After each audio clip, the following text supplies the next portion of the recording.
Revés, ¿eh? Mándanos un WhatsApp. Mándanos zaraza y noticias. 11 6516 4446. Mándanos un WhatsApp. ¿Sabe lo que pasa? Acá le está fallando el engranaje. Si usted no le pone un poquitito de Radio Caput, el engranaje va a seguir fallando. Radio Caput. Radiocaput.com. Estás conectado. Estás en Caput. Hacé valer tus derechos y tu experiencia de vida. Somos grandes. Información, reflexiones y conocimiento.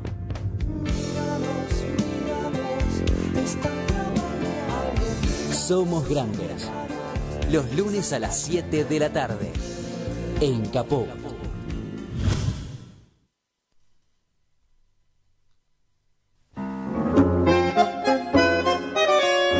Buenas tardes, amigas, amigos, compañeros, oyentes de Radio Caput. En este mes de septiembre, trágico mes de septiembre para la historia argentina y para las luchas del pueblo argentino, vamos a hacer un poco una revisión de algunos efemérides muy importantes, mientras llamamos a nuestro primer invitado, Carlos Valle, que vamos a hacerle algunas preguntas también a él. Pero bueno, yo quería recordarles que un 16 de septiembre, como hoy, 16 de septiembre, pero de 1955, ocurrió una de las peores tragedias que le pudo pasar al pueblo argentino, que fue la destrucción de la democracia, y a partir de ahí, todos los golpes militares que sucedieron. Fue una fecha para el olvido y fue una derrota para el peronismo. Ese golpe de Estado, liderado por las Fuerzas Armadas, que provocó la caída del presidente Juan Domingo Perón, que gobernaba de manera totalmente constitucional, fue una sublevación cívico-militar antiperonista que derrocó los tres poderes constitucionales, nacionales y provinciales, y estableció una dictadura encabezada por el general Eduardo Lonardi y el almirante Izar Roja, autodenominada la Revolución Libertadora, que nosotros después le pusimos la Revolución Fusiladora. Este fue un enfrentamiento que se llevó 156 muertes. Antes había ocurrido el 16 de junio de ese mismo año el bombardeo a la Plaza de Mayo, que ahí asesinaron cerca de 600 argentinos. Y bueno, ahí a partir de septiembre Perón partió para al exilio. Y este bando antiperonista, que es importante que lo escuchen, y uno dice, pero ¿por qué repetir la historia? Pero no nos podemos olvidar, porque acá empezó la debacle del proyecto, que era un proyecto nacional y popular. Y ese antiperonismo estuvo compuesto por la UCR, no hay que olvidarse, por el Partido Socialista, por el Partido Demócrata, por los demócratas progresistas, por los demócratas cristianos, la Iglesia Católica, junto con los militares sublevados. De esto quería hablar. Realmente es patético lo que ha pasado. Y después hubo otro 16 de septiembre, patético también, Dios mío, hace 50 años, 16 de septiembre de 1974, era asesinado Atilio López, que era el secretario general de la CGT de Córdoba. Hoy justamente se descubre una placa ahí en la calle que estaba en ese momento la Secretaría de la CGT en Córdoba. Este compañero, un gran militante, fue secuestrado por la AAA. Él formaba parte e integrante de la resistencia peronista, que junto con Agustín Tosco, Elpidio Torres, provocaron el Cordobazo allá en 1969. Fue un dirigente de la Unión Tranviarios Automotores y de la CGT de los argentinos. No nos tenemos que olvidar de estas fechas. Y otro día tétrico, el 16 de septiembre de 1976, lo tenemos que recordar como la noche de los lápices, la lucha de los estudiantes en La Plata por el boleto estudiantil, que fueron secuestrados, torturados, desaparecidos durante la dictadura militar. Así que, ¿qué podemos decir en este día, no? Y hoy vamos a recordar algunos testimonios de esos hechos, y vamos a hablar también de la actualidad. Así que no sé si ya tenemos en línea a nuestro querido Carlos Valle. Acá me dice el operador que, bueno, estamos con Martín, que hoy está como operador técnico, y Carlos Valle, que además de ser el presidente de la Confederación General de Jubilados y Pensionados, fue en ese momento el que estuvo varios años acompañando al general Perón allá en el exilio en España. Y fue también el que tenía el nexo con John William Cook acá en la Argentina durante la resistencia peronista. Así que te damos las buenas tardes, la bienvenida al programa Somos Grandes, Carlos. Espero que estés bien. ¿Cómo te encontrás? Sí, no, bien, por suerte bien. Sí, bueno, sí. Me alegro tanto que puedas estar acá. Juntando años. Me parece perfecto. Tenemos que seguir juntando años para tener memoria, porque parece ser que actualmente de estas cosas no se hablan. Bueno, yo quería preguntarte un poco para que la audiencia recuerde, y los que no lo saben que lo sepan.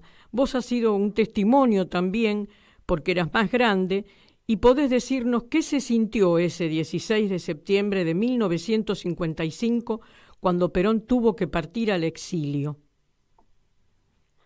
Bueno, te quería comentar que la vinculación que tuvimos con Cook, una figura realmente excepcional, es porque Perón me designó enlace de la resistencia al comenzar, y a él lo designó representante personal e interventor del partido. No, te quería comentar que en realidad la intervención que hubo, el golpe de Estado tremendo, que nos causó un daño que muy difícil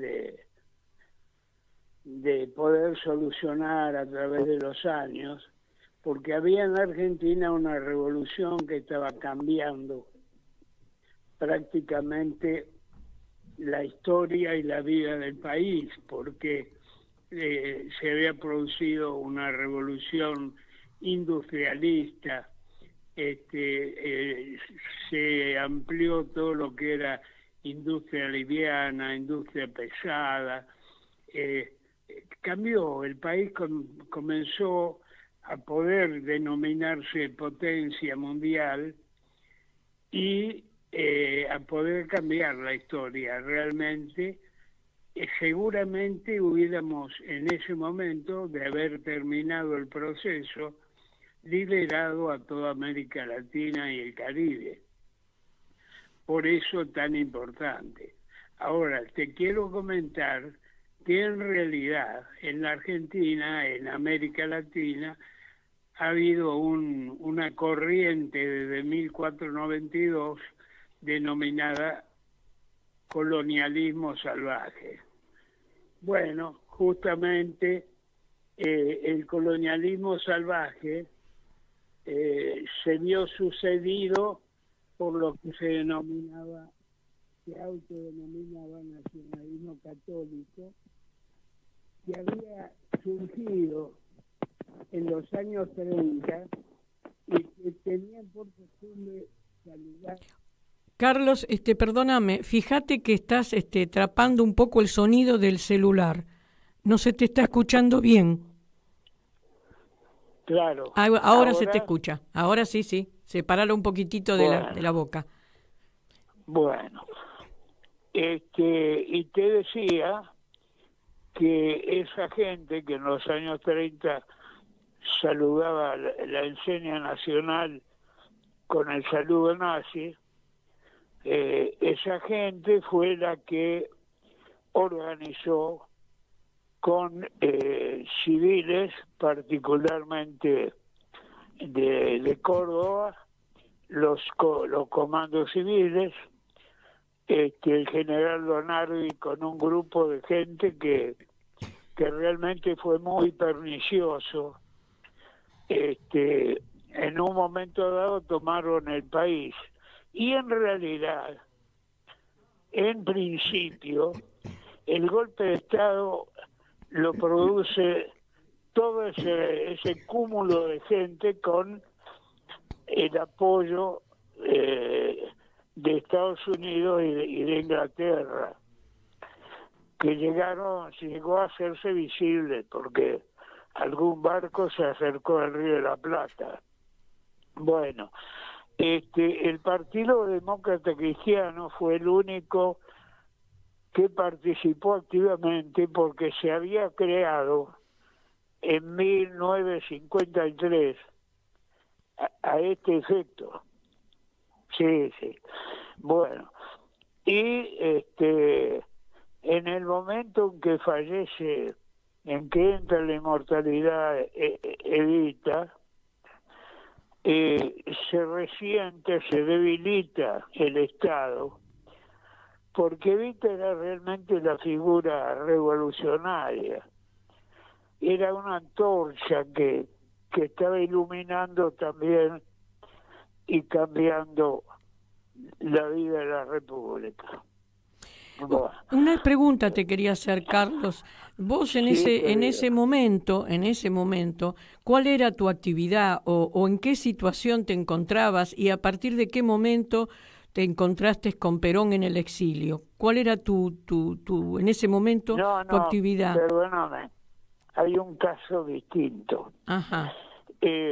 Yo soy la única persona en la vida personal del general Perón que estuvo 36 años al lado de él. Y mucha gente me dice, 36 años, no puede ser. Yo nací en José Martí 113, que está la vivienda todavía. Acá en Buenos Aires. Sí, en Flores.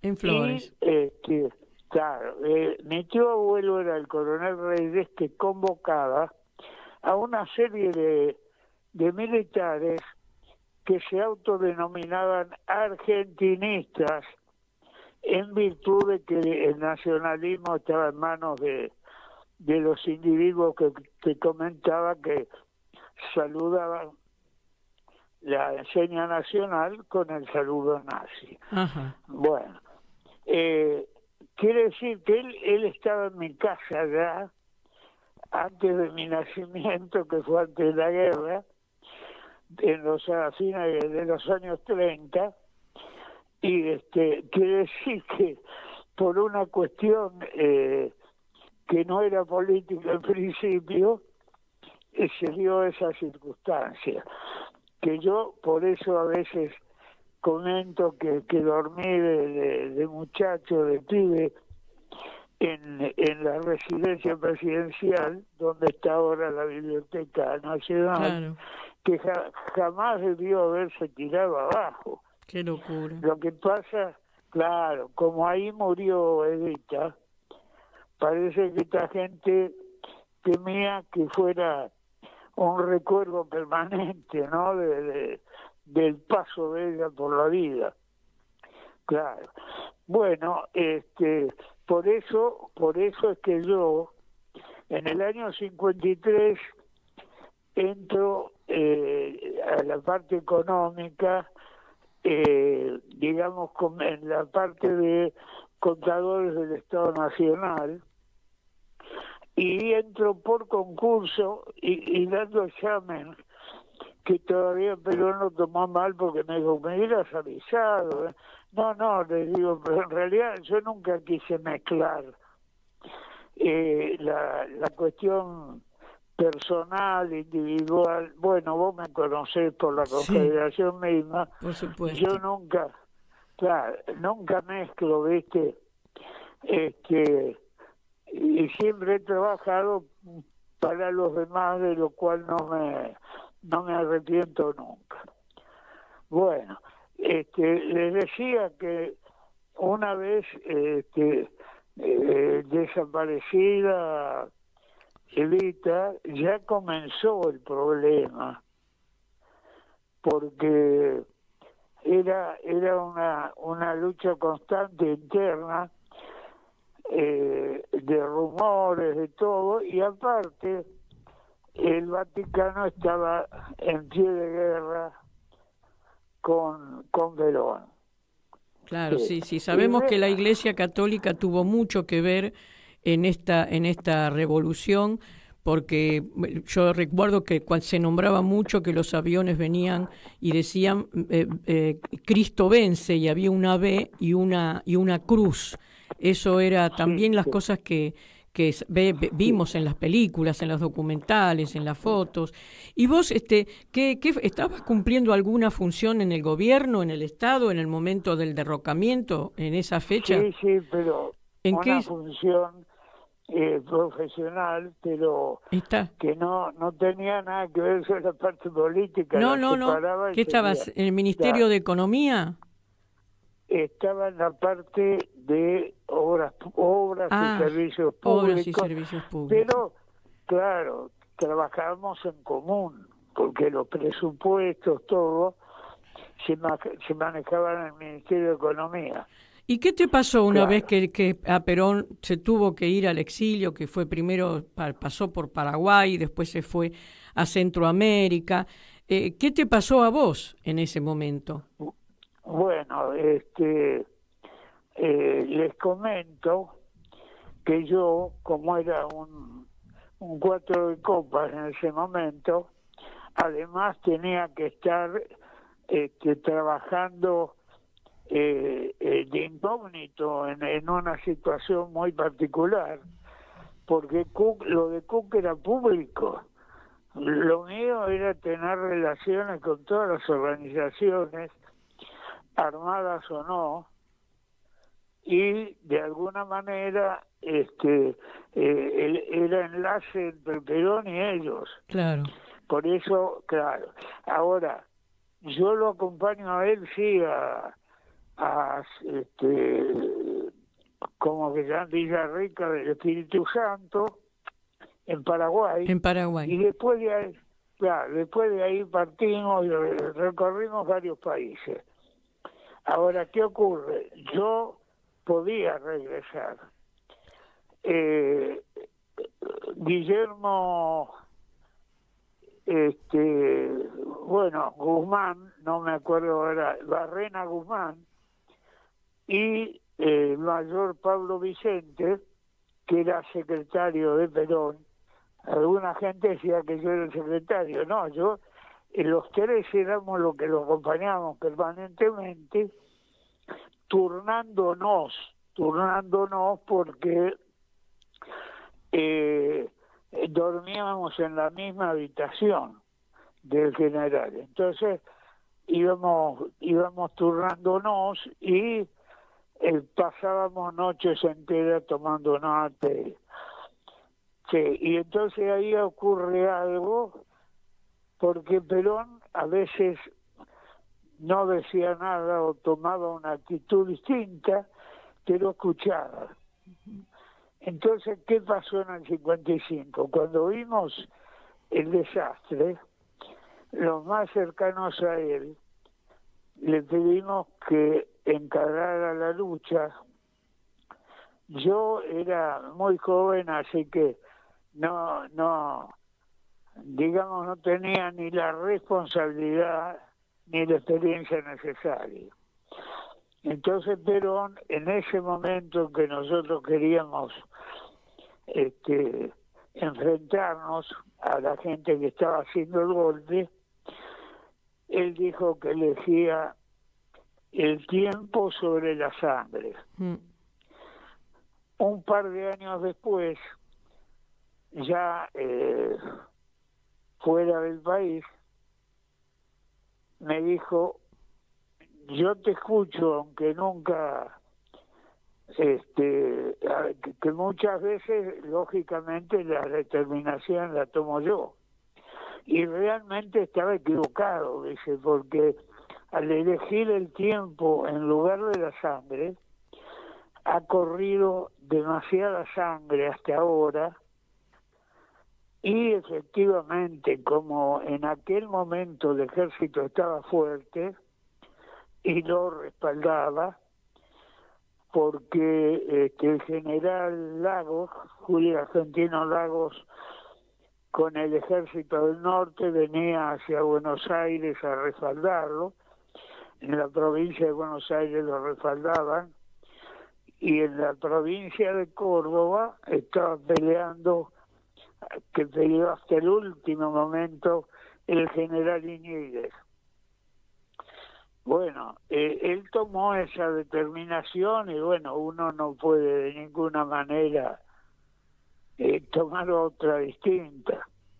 Claro. Además, te decía que además, ¿quién hubiera imaginado todos esos años de proscripción, 18 años de tantos golpes? Él tampoco hubiese creído que iban a ser capaces y tan crueles de llevar a la Argentina a donde la llevaron. Pero no, y después una cuestión fundamental. Él jamás en la vida pensó que iba a venir nada más que a morir a la Argentina, porque él gobernó 9 años primero, y durante la segunda etapa gobernó 9 meses nada más. Y sabemos quiénes lo rodeaban. Tenía un entorno que era realmente tremendo, y que él sabía que era tremendo, pero ese entorno había actuado gente de la CIA y demás, ya lo habían entornado en Madrid. Claro, cuando estaba en Puerta de Hierro. Claro, López Rega y otra gente, sí, en la quinta del 17 de octubre, López Rega y otra gente interrumpían permanentemente operaciones que quisimos hacer para volver antes, porque él jamás que pensó que iba a estar 18 años fuera del país. Y cuando estaba llegando la fecha de volver, él me contaba que la desesperación mayor de él era morir en su patria, ¿no? Claro. Claro. Así que él jamás pensó en que esto se iba a estirar tanto, y para colmo ocurrieron cosas especiales, porque aparte de la traición de Frondizi, que entregó el país, lo traicionó a él y traicionó a los 2 millones de electores, Perón estaba en contacto, y esto hay que decirlo para que la gente saque de sus propias deducciones, estaba en contacto con Aramburu, que ya no estaba en ejercicio como militar, sino que estaba actuando en política. Tenía contacto con el capitán de navío. Ayúdame porque vos sabés de quién se trata. Sí, pero no me acuerdo en este momento, Carlos. Mi memoria no es como la tuya. Fue Manrique. Ah, Manrique, que sí. Él estuvo en contacto con Aramburu, con Manrique, con Ilia, y finalmente con Lanusse. Bueno, de los 3 habían llegado a un acuerdo para que él volviera. Y como yo estaba en contacto con Ilia, que fue el que me levantó, me sacó la amnistía, porque yo para los servicios de inteligencia era un terrorista. Yo me enteré cuando me tuve que exiliar. Y en realidad el terrorismo fue siempre terrorismo de Estado, lamentablemente. Así es. Les decía, Ilia, que a toda costa me dijo, se comprometió para que volviera, fue derrocado por Estados Unidos para implantar el Plan Cóndor, que como no estaban de acuerdo Onganía y Lanús, tardó 10 años más en producirse, pero se hizo de cualquier manera un daño muy grande. Así que quedó eliminado Ilia. Bueno, Manrique por su lado, no era que podía decidir la situación, y Aramburu ya sabemos que Sí. que lo mataron. Así es. Y bueno, y vos, Sí, y mientras ¿y vos cuándo volviste definitivamente a la Argentina? ¿En qué momento? ¿En qué año? No, yo volví en el gobierno de Ilia. Ajá. ¿Y ya te quedaste acá? Sí, él me levantó, no, ¿No? seguí yendo habitualmente viajabas a España, a a Madrid. a España. Lo que sí que no dormía en la quinta del 7 de octubre, sino en hoteles, porque con el único que se podía comunicar era conmigo. Ya Pablo Vicente había dejado la política por situaciones muy particulares y estaba en sociedad con el expresidente de Brasil, João Goulart, porque estaban proscritos los dos y estaban vendiendo ganado, dedicándose a eso para vivir. Y cosas insólitas. Escúchame, yo recuerdo que vos en una oportunidad me comentaste que no lo sabían los demás, pero que en realidad Perón, mientras estaba allá en la 17 de octubre, que él estaba preso, que él no se podía mover de ahí, que estaba custodiado, y que Perón sabía.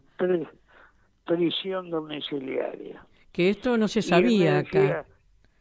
Claro, él me decía siempre, la ventaja con vos, Pelusa, no sé, el único me llamó Pelusa toda la vida, la ventaja con vos es que solamente con mirarnos no entender de qué se trata. Claro. Porque generalmente alguien se deslizaba. Yo creo que nadie tuvo un comentario por lo menos largo con él sin testigo, ¿viste? Claro. Sí, siempre estaba rodeado de gente. Claro, un día Pino Solana me dijo, no, que yo estuve hablando con él 2 horas, 3 horas, junto con con el que hacía las películas con él, y le dije yo, le digo, ¿estás seguro que estaban a solas ustedes? Y entonces se quedó pensando y me dice, nunca estuvimos a solas, ahora que me lo decís.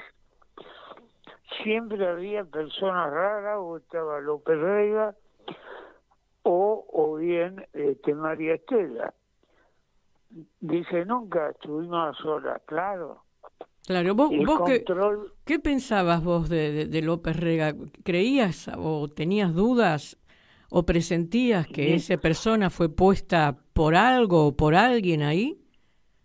Sí, por la CIA.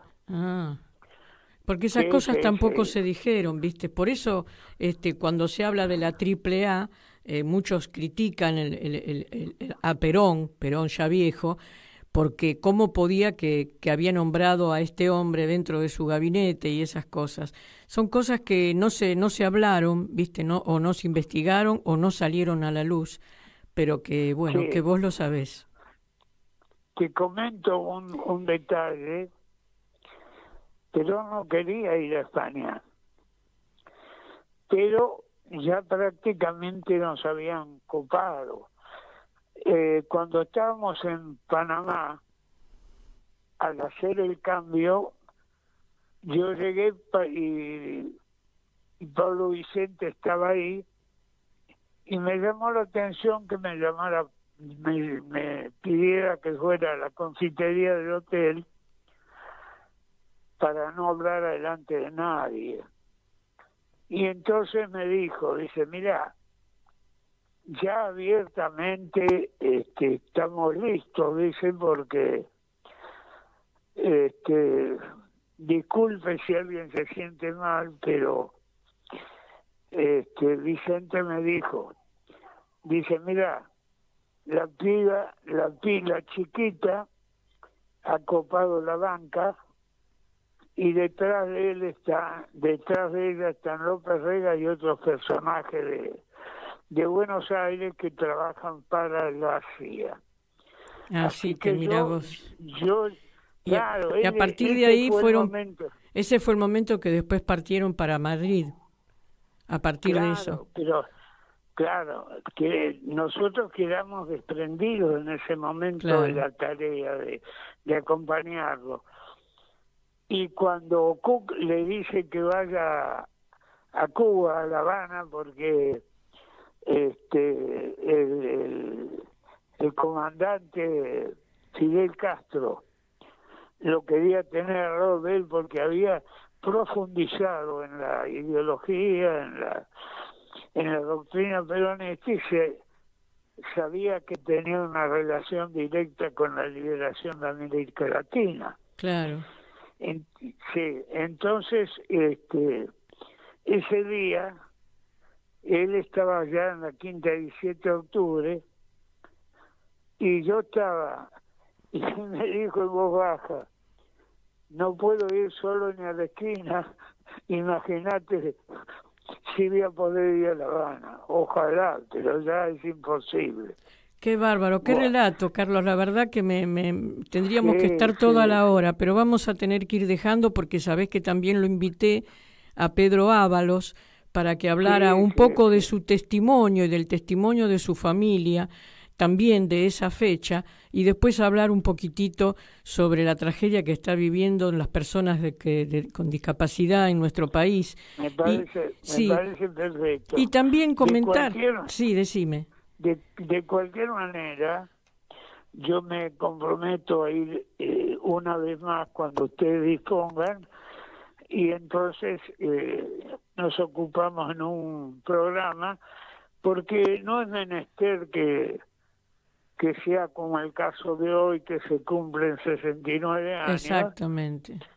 No es menester que sea el mismo día. Claro, no, estoy totalmente de acuerdo, realmente estoy... Entonces, sí, estoy totalmente de acuerdo. Lo vamos a armar bien y lo programamos. Lo vamos a programar. Sí. Y más aún por la emisora en que estás, que me parece una luz en el camino, ¿viste? Sí, así es. Bueno decirlo. Es así. Sí.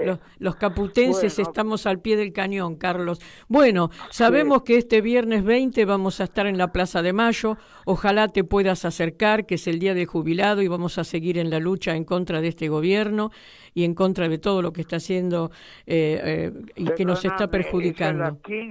A las 13... A las 13 nos vamos a juntar en Plaza de Mayo el viernes 20. Ojalá puedas acercarte y bueno, nos vamos a dar un abrazo grande y a continuar la lucha, Carlos. Bueno, un saludo especial a todos los escuchas de Cabut. Bueno, gracias. Y a los compañeros que trabajan ahí. Seguro, muchas gracias, Carlos. Te están escuchando, muy agradecidos. Desde tu cabeza... Desde la cabeza, digo, de la radio, hasta todos los operadores técnicos, yo qué sé. Exactamente, todo el personal. Un verdadero esfuerzo. Bueno, ya están saludados. Te mando un abrazo enorme y muchísimas gracias por esta nota hermosa que nos has dado. Gracias, Carlos. Bueno, ahora vamos a acomodar un poquitito y me parece que, no sé si se puede, estoy hablando con el operador, pero si podemos hacer el llamado al próximo invitado directamente, ¿te parece? ¿Sí? Bueno, entonces ahora vamos a llamar a nuestro segundo invitado de la tarde de hoy, porque hoy realmente es tanto el material que hay para hablar de este tema, es la historia nuestra, la historia que vivimos y que sufrimos muchísimos de generaciones más grandes, pero que lamentablemente están sufriendo y lo van a seguir sufriendo estos hechos de la historia argentina, las generaciones que vengan. porque destruyeron un proyecto nacional, un proyecto con un país que iba creciendo, que era el faro en América Latina. Lo destruyeron y ahora lo siguen destruyendo. Así que, bueno, ahora lo estamos llamando a Pedro Ábalos, que él es abogado, también es de la Comisión de Personas con Discapacidad de la Confederación General de Jubilados y Pensionados del país. Así que, bueno, no sé si estás escuchándome, Pedro. Yo te escucho perfectamente. Buenísimo. Es una alegría estar en contacto contigo. Gracias, Pedro. Bueno, recién lo acabo de despedir a Carlos Valle, que hoy dio, te digo, una clase magistral de todo lo que fue el periplo del exilio cuando salió después del 17 de septiembre de 1955, que partió a Paraguay, luego fue a Panamá y bueno, al final terminó su exilio en Madrid. Pero bueno, yo te quería preguntar a vos, que también un testimonio tuyo, de tu familia, porque estamos hablando de ese 16 de septiembre nefasto y bueno, queríamos escuchar tu legado, digamos, tu memoria, tu testimonio. ¿Cómo viviste vos? Sé que eras un niño apenas, pero que a través de tu familia podés también hacer un relato de lo que fue ese 16 de septiembre. Sí, efectivamente, el 16 de septiembre nos encontró en San Nicolás, donde había nacido. ¿Está escuchando bien? Yo escucho un cierto eco. Ah, no. Pero vos escuchás bien. Yo te escucho perfecto, sí. Yo por lo menos te escucho bien. Entonces seguimos. Debe ser la voz de mi conciencia. Bueno, señal que tenés conciencia todavía. Me parece bárbaro, Pedro. Bueno, a ver, ¿escuchás bien ahora o escuchás el eco? ¿Escuchás? Sí, no, está bien. Yo había nacido en enero de ese año, del 55, siempre digo cuando el pueblo era feliz. Mira vos. Y realmente en ese momento en San Nicolás, mi viejo, que había iniciado la carrera judicial, era juez de primera instancia, había sido defensor, después fue fiscal. La cosa es que cuando vino el golpe, al otro día recibió la comunicación de que quedaba cesante por razones de mejor servicio.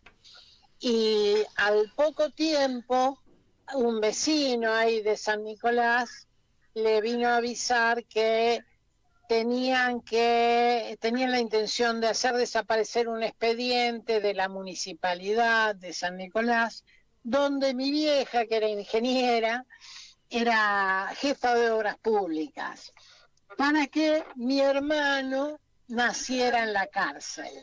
Mi hermano nació en febrero al año siguiente, pero así, textual, de esta manera, ¿no? Vino alguien, un vecino, y le dijo a mi viejo: mire, doctor, le van a hacer desaparecer un expediente para que su hijo nazca en la cárcel, así que la van a detener a su esposa. Entonces renunció previo certificación de que estaban todos los expedientes, un escribano, etcétera, todas las cuestiones del caso, y además mi viejo fue y habló con el delegado militar de la municipalidad, que era un coronel.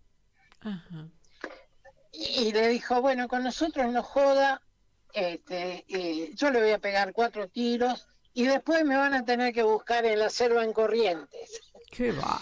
La cosa es que, pero bueno, se quedaron, eran 2 jóvenes profesionales, una embarazada, mi mamá, precisamente con esta intención, no de la condena, sino de que el hijo naciera en la cárcel. Entonces, cuando uno ve hoy la situación de Cristina y el lawfare, entiende que esto forma parte de una metodología que tiene muchísimos años en nuestro país y que ahora se ha difundido, pero el uso de el supuesto accionar de la justicia era una moneda corriente también en ese momento. recordemos, mucha gente lo ha olvidado, pero las imputaciones a Perón de abusos de menores, Sí. bueno, ha sido permanente acusar sin ningún fundamento, pero que termina en la foto de vudú, ¿se acuerdan? En Exactamente. pijama, Sí. descalzo. Miente el que algo esca- quedará, ¿no? Y toda esa degradación para exactamente. los buenos políticos que estaban tratando de hacer algo por el país. Esto es una cosa No, terrible. entonces, ¿Y cómo siguió tu y familia? para... Porque después vinieron momentos terribles, ¿no? Toda la resistencia, la persecución del peronismo, y ustedes eran Sí, muy sí. chiquitos y tu padre Y joven. mira cómo son las cosas, que al poco tiempo, mi hermano nació en febrero y yo me enfermé de polio en Posadas. Ellos habían inmigrado a Posadas el 1 de mayo del 56. O sea que entre febrero, el 3 de febrero y el 1 de mayo, ellos con nosotros, Chiquitos. con dos bebés viajaron a Posadas, donde se radicaron. Y ahí mi viejo, que venía del palo de la justicia, se metió de lleno en la política, así que en el 66, cuando el golpe de Onganía, era concejal en Posadas, y en el 76, cuando el golpe de la dictadura, mi viejo era senador. Así que cada vez que había un golpe militar, había un desocupado en la familia. Claro, me imagino. Y después vos también Sí, terminaste preso, aún estando exactamente. Y bueno, con tu polio que yo fue de, terrible. ¿Y yo cómo fue? ¿Cómo fue que de- caíste también desde, preso en los 70? yo desde muy chico, desde los 15 años, militaba en lo de la Juventud Peronista. Yo tenía 15 años en los 70. Claro, mira vos. Y militaba en la Juventud Peronista, y después me fui a estudiar a Corrientes. Ahí hice los primeros 3 años de Derecho en la primavera camporista, digamos, ¿no? Claro. Y bueno, en la Facultad de Derecho en Corrientes, donde primaba, te podés imaginar, en Corrientes, la oligarquía correntina mandaba a Terrible. sus hijos a estudiar a Derecho ahí en Corrientes. Bueno, militando en la Juventud Peronista. Me detuvieron en Corrientes en el 75, después de, por octubre del 75, me detienen, pero ahí me largaron a la semana. Y después, al año siguiente, ya con la dictadura, en octubre del 76, me detuvieron de nuevo, y a mí en Derechos Humanos me tocó, donde yo trabajé un periodo, me tocó leer la estrategia, ¿no? Información sobre la estrategia de los militares. Y ellos, en aquellos documentos que recuperaron Alicia Kirchner Alicia Pierini. Pierini. Sí, Alicia Pierini. que fue después, sí, que fue defensora de la ciudad de Buenos Aires. Sí, Que fue sí, pero antes de secretaria, eso era fue secretaria secretaria de Derechos Humanos. Sí, Y secretaria de ellos Derechos Humanos. recuperaron documentos donde estaba la estrategia de los militares, y ellos lo que tenían resuelto era atacar acá, en la zona del Gran Buenos Aires, en el corredor hasta Rosario, donde atacar todo lo que podían, lo que ellos llamaban el terrorismo. Uh-huh. Así que lo que se ocuparon en el interior del país es cortarles las posibilidades de fuga. Claro. Y de esa manera hicieron una racia muy importante allá en la zona del nordeste, porque yo volví a Posadas, y yo siempre digo que a mí me detuvieron por averiguación de antecedentes. El problema es que los averiguaron. Siempre haces esa broma. Bueno, pero mucho lío no podías hacer tampoco. Lo que pasa es que pensabas, Pedro, eras un libre pensador y vos sabés que esta gente no puede permitir que el pueblo piense. Y además eras una persona bien capacitada, un hombre de la política y que venías de una familia. Qué bueno, ¿y cómo fue que te metiste ya, bueno, después que te dejaron libre, digamos, en algún momento? ¿En qué cárcel estuviste detenido? ¿Por dónde anduviste? Primero estuve en Candelaria y en Misiones, y después estuve en las nacionales, en Resistencia, en Caseros, en Devoto, en bueno. Rawson. Pero tuviste te has recorrido todo, muchacho, qué experiencia. Y salí, un buen rally. Y salí de La Plata. Y salí de La Plata después de Malvinas, ¿no? Pero qué barbaridad, estuviste mucho tiempo detenido entonces. 6 años. 6 qué barbaridad, qué barbaridad. En el medio me dieron la salida del país para ir a España, pero allá los milicos del norte, que en ese momento, en el 78, el jefe de la brigada era Galtieri, decidieron no dejarnos salir, así que alrededor de 200 personas nos sometieron a consejo de guerra. Así que recibí una condena de 24 años y 11 meses. Apelé y se hizo justicia, me bajaron los 11 meses y me dejaron en 24 años. ¿En serio? No, qué horror, las cosas que has tenido que vivir, qué historia. Qué historia. La cosa llegó a la corte, se anuló.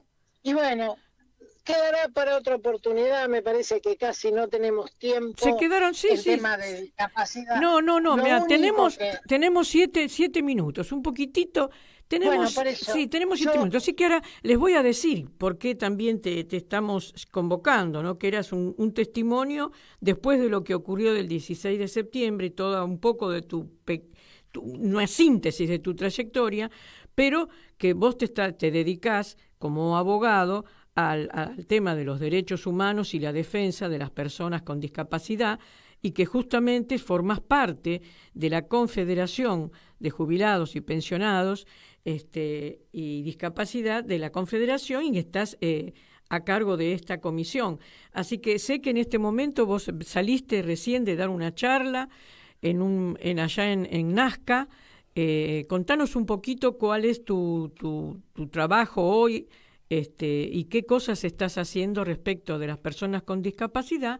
Y también te quería preguntar en cuanto les modifica la vida el hecho de lo que está pasando en el gobierno nacional con este veto de Milei a este mínimo que se había dado en la ley de movilidad. Efectivamente, sí, la Confederación tiene una comisión de discapacidad. Nosotros hacemos asesoramiento gratuito en la materia, asesoramiento jurídico gratuito. Es un servicio de la Confederación para las personas con discapacidad. Así que ese es el centro de nuestra actividad en este momento. Pero me parece muy importante hacerles conocer a tus oyentes que la manera de contactarse con el servicio gratuito es comunicarse mediante WhatsApp con el 11 37 62 0347, después lo repetimos. Por supuesto. Para que aquella persona que esté en condiciones de vulnerabilidad, que tenga discapacidad y necesite asesoramiento, cuente con la Confederación para sacarse las dudas que podría tener. Bueno. Y lo que ocurrió la semana pasada nos golpeó mucho porque por miserable que fuera el aumento, nos parece que a muchas personas con discapacidad le hacía una diferencia importante. No obstante, te digo algo que me parece muy importante. De la misma manera que, ¿te acordás que el 14 y el 18 de diciembre del 2017 Sí. Nos gasearon? Se hicieron de todo en el Congreso de la Nación. ¿Vos te acordás que unos meses antes, un par de meses antes, Esteban Bullrich, le había ganado las elecciones en la provincia de Buenos Aires a Cristina? Sí, Cristina sola. Sí, el partido iba por otro lado. Y toda la gente hablaba de que estaba garantizada la reelección de Macri. Bueno, yo estoy convencido de que ese día de los gases a los jubilados, Macri perdió la reelección. Y eso fue en el 2017. Y fue en febrero. Sí. Claro, en febrero del 2018, en La Pedrera, Rodríguez Sá dice, hay 2019. Me acuerdo, qué buena, esa fue espectacular, sí, lo recuerdo perfectamente. Bueno, vamos a hacer un paralelo entonces con este otro miércoles, ¿no? Que también nos gasearon, nos apedrearon, y esto y que esté el pueblo envejecido, que somos los jubilados, peleando por nuestros derechos, y que las fuerzas regidas por esta Patricia Bullrich nos venga a gasear, y que quedó muy mal en toda la prensa y en todo el pueblo. Así que hay aires diferentes, ¿no, Pedro? ¿Vos qué pensás? Yo creo que al otro día se rechazó el decreto de necesidad de urgencia de los millones de pesos para inteligencia, se aprobó la modificación de presupuesto universitario. Me parece que nosotros tenemos que pensar que se ha dado un punto de inflexión, y nosotros, las personas jubiladas, tenemos que adquirir conciencia de que somos 8.800.000 personas en todo el país. Esto es según el censo de hace 2 años.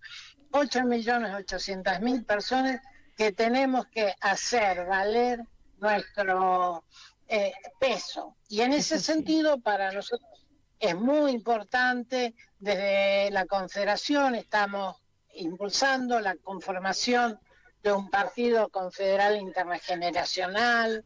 Estamos convocando a las otras fuerzas políticas como para trazar lo que en Francia fue, recordarás, hace muy poco, contra Le Pen. Hubo un acuerdo de las fuerzas democráticas para tratar un cerco sanitario, lo llamaron los franceses, y evitaron la llegada del fascismo con Le Pen al poder. Así que en eso también tenemos que estar nosotros los jubilados, porque somos la fuerza aunque hoy parece que somos la fuerza de choque, ¿viste? Porque somos los que estamos poniendo el cuerpo. Qué fortaleza, ¿no? Bueno, vamos a ir cerrando. Lo último que te digo es, el jubilado que tiene militancia en cualquier partido político, en el radicalismo, en el socialismo, en el peronismo, es que siga ahí, porque tenemos que lograr que los dirigentes no claudiquen. Así es. Pero aquel jubilado que ha rechazado hasta ahora la política, que sepa que lo que cobramos cada mes forma parte de una decisión política. Lo que da de medicamentos el PAMI es una decisión política. Absolutamente. Y nosotros tenemos que tener nuestra expresión política que detenga esta marea que viene arrasando nuestros derechos. Sí, es en realidad que están provocando un genocidio social. Bueno, Pedro, nos vamos a ver en la plaza, como nos vemos siempre en todas las marchas. Así que vamos a convocar a todos, a todos los ciudadanos. Y a Carlos también, porque hoy ya le avisé. Fantástico, entonces nos vamos a encontrar, porque todos somos jubilados, es solo cuestión de tiempo, que esta frase es bárbara. Así que todos el viernes a las 13 horas en Plaza de Mayo le vamos a decir presente, acá están los jubilados, ponemos el cuerpo para que cambien las cosas. Gracias por tu testimonio, por tu tiempo, te agradezco muchísimo, Pedro, y otro día vamos a hablar específicamente del tema de discapacidad. Ahora nos despedimos con Teresa Parodi y Víctor Heredia, La canción es urgente. Así que bueno, hasta el lunes próximo, oyentes de Radio Caput.